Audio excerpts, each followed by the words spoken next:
எனக்கு pre wedding ஷூட்ல ஒரு surprise இருக்குன்னு சொன்ன ஞாபகம் இருக்கா? இருக்கு, சொல்லு. இன்னைக்கு நிஜமாவே அந்த சர்ப்ரைஸ் இருக்கு. நீ சீக்கிரமா வா.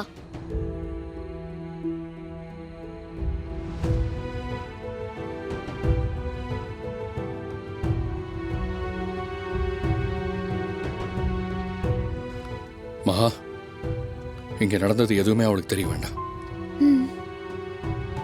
அது ஒரு அவசரத்துல, ஒரு வேகத்துல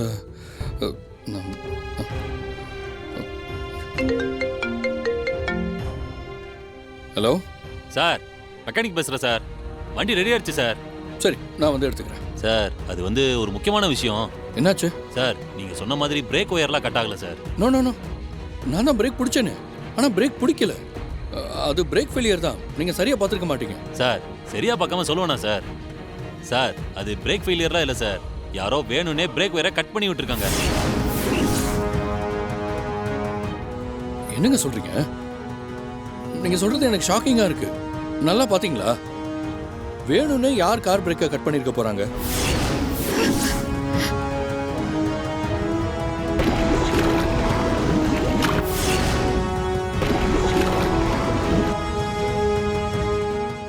அதெல்லாம் எனக்கு எப்படி சார் தெரியும்?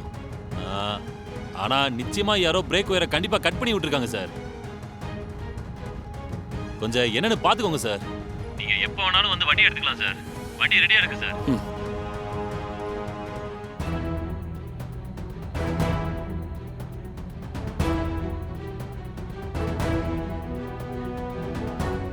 இப்போ இந்த மெக்கானிக் சொன்னது கூட திவ்யா கிட்ட சொல்ல வேண்டாம்.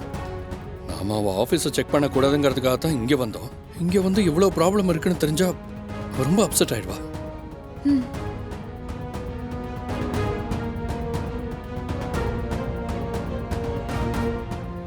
தண்ணிக்குள்ள நம்மள கொல்ல பார்த்தத இப்போ இவர்கிட்ட சொல்ல வேண்டாம். சொன்னா இவங்க 2 பேரும் ரொம்ப பயந்துருவாங்க. முதல்ல இந்த ப்ரீ வெட்டிங் ஷூட் எல்லாம் நல்லபடியா முடியட்டும். ஆனா ஒண்ணு மட்டும் நிச்சயம், இங்க நம்மள சுத்தி என்னவோ பெருசா நடக்குது. ஆபீஸ் எரிஞ்சதுல இருந்து இப்போ வரைக்கும் மாறி மாறி ஒவ்வொன்னா நடக்கிறதெல்லாம் பார்த்தா யாரோ பெருசா சதி பண்றாங்க. ஆனா இங்க கொடைக்கானல்ல ஏரிக்குள்ள யார் என்ன கொல்ல பார்த்தது? ஏன் இப்படி எல்லாம் பிளான் பண்றாங்க? என்ன கொல்றதால அவங்களுக்கு என்ன லாபம்? ஒண்ணுமே புரியல. ஆனா ஒண்ணு, இனிமே எல்லா விஷயத்திலயும் நம்ம ரொம்ப கவனமா இருக்கணும். இல்லைன்னா ரொம்ப கஷ்டம்.